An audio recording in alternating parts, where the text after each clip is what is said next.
Hi, I'm Vickie Eisenstein with IdeateTV, and today we're at the Sawdust Art Festival with Kirk Milette, who designed some amazing jewelry. Why don't you tell me a bit about what you do, Kirk?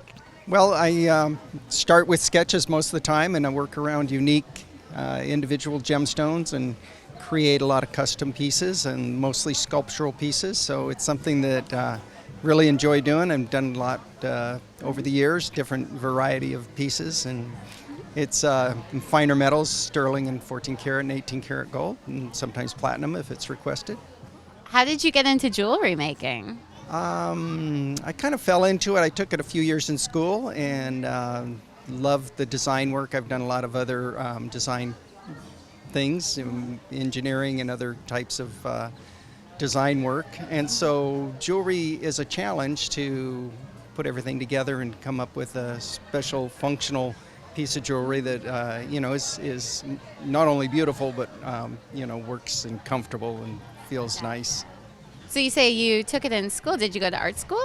I took it here in Laguna Beach at the high school for 3 years, and then I apprenticed with a gentleman that had kind of taught me old school techniques of producing jewelry. He wasn't a designer, but he taught me a lot of tricks of the trade, and so I learned a lot from him. I apprenticed with him for about 6 or 8 years. So.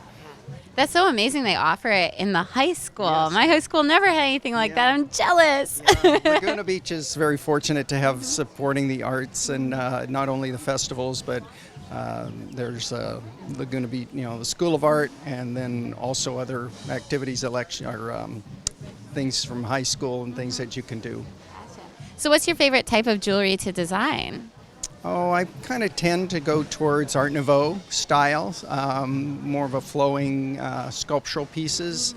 I do hand work waxes around gemstones, so my pieces are more figurative than a lot of jewelry that is done either through a machine process or on a lathe or something, or even when you fabricate out of metal itself, you're a little bit more limited by your medium, and so the wax produces a very fluid design that's sculptural. Gotcha. If you could make jewelry for anyone in the world, who would it be? Okay. I love working with the clients I have. I mean, sometimes it's as simple as a special piece for somebody for a birthday, and other times it's a big anniversary or some other big event. Do a lot of wedding rings, other things, but I locate stones and things. So I don't know that there's an individual that would be any more special than people, the customers that come through. Okay, cool. Well, where can people find your work? Well, other than the Sawdust during the summer, I actually closed my shop, but I have a little shop down on Coast Highway during the summer, and when the winter festival's going on, I bring everything that's finished out here because I can only make so much. It's all handmade, so I don't double up or anything like that. I just bring everything that's finished out at the festival, and then I'm down at 830 South Coast Highway on the off season. So. And last question, I heard that you actually designed the spaceship at the front of the festival. What inspired that? Well, I had an idea of doing some different fun things, not only on my own booth, which I've done giant saws, and I did a plane crashing into the booth one time, and done other structures up on top of the booth. So I kind of had this in mind, but this year there's about a dozen different artists that got together and did these front booths, and I said, it's time to step up and do something different, something unexpected, and so it actually will have some subtle movements, so it's a little bit has a little bit of unique action. Right now, we have the lights going, and it's it was inspirational. I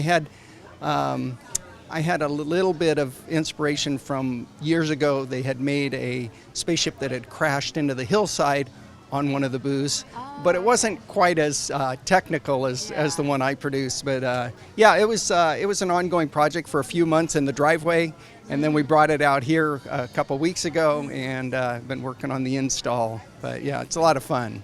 That's great. Well, thank you so much for the interview, and everyone make sure to check out Kirk's work. And I've been Vickie Eisenstein with IdeateTV here at the Sawdust Festival.